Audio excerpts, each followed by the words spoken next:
ओम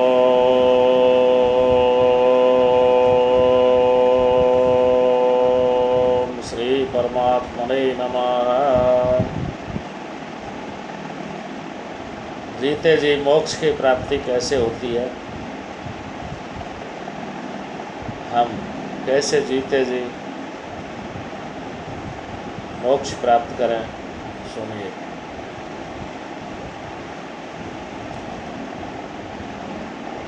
यह आत्मा जब शरीर बदलती है तो शरीर नष्ट हो जाता है, लेकिन आत्मा रहती है। और जब हम खुद अपना शरीर बदल सकते हैं तो यह आत्मा इसी शरीर में समावेश करते हुए इस 5 तत्व के शरीर को बदलती रहती है। और हमारा ज्ञान, हमारा कर्म, हमारा धर्म, हमारा नियम इसी मस्तिष्क में समावेश होते हुए इस शरीर को प्रकृति के अनुकूल धीरे धीरे बदलता है। यह शरीर एकदम से नष्ट नहीं होता है, यानी मरता नहीं है। यह शरीर नष्ट नहीं होता है, इसको जलाया नहीं जाता, इसको कोई दूसरा जला नहीं पाता है। लेकिन जीते जी मोक्ष की प्राप्ति के लिए इसे हमें ध्यान, भजन से, योग से, जप से, तप से, कर्म से, नियम से, संयम से 5 तत्वों को शुद्ध किया जाता है। 5 तत्वों में जो अशुद्धियाँ है इस शरीर में, उनको नष्ट किया जाता है। नष्ट करते करते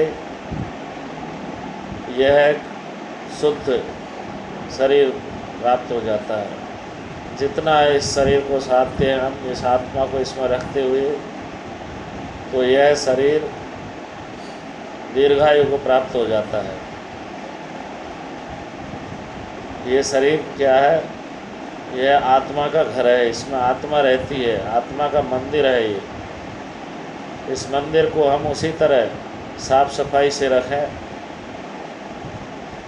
जिस तरह हम भगवान के मंदिर को रखते हैं, तभी ये आत्मा इसमें प्रसन्नता से रहेगी और यह आत्मा इस शरीर को नहीं छोड़ सकती है। लेकिन जब इंसान इस आत्मा को इस शरीर में रख कर के इस शरीर को शुद्ध नहीं रखता है, आचरणों में नहीं रहता है और वेद शास्त्रों का पालन नहीं करता है, धर्म का अनुसरण नहीं करता है, तो ये आत्मा इस शरीर से छोड़ करके दूसरे शरीर में प्रवेश हो जाती है और यह शरीर नष्ट हो जाता है। इसका हमें अनुभव नहीं हो पाता क्योंकि हम अंधकार में हैं। इसलिए हमें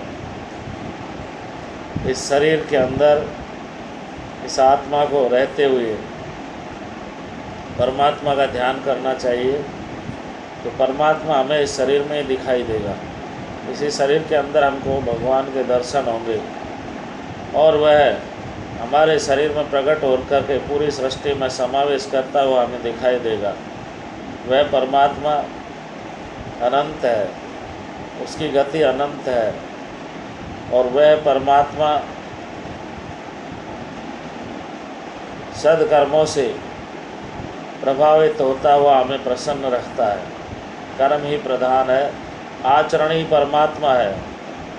अगर अच्छे आचरण हमारे अंदर है तो हम ही परमात्मा है, और हमारे आचरण सही नहीं है तो हम एक मनुष्य भी नहीं है,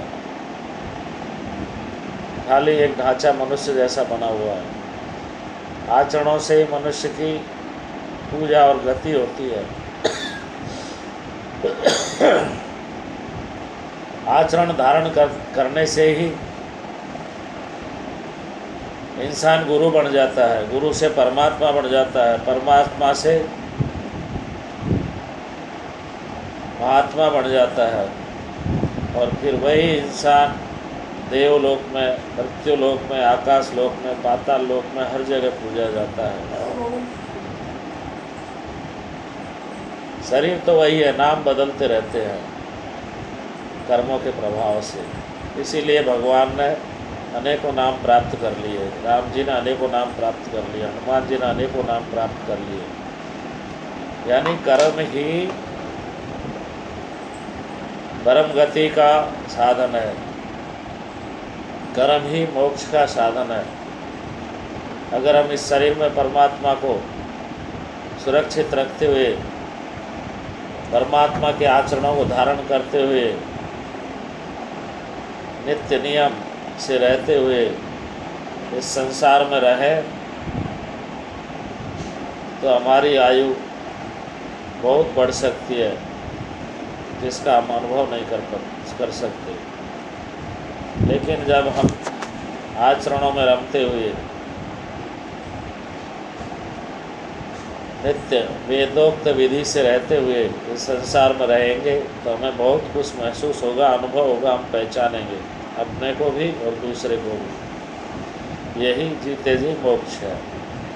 जय रामेश्वरम। हर हर महादेव।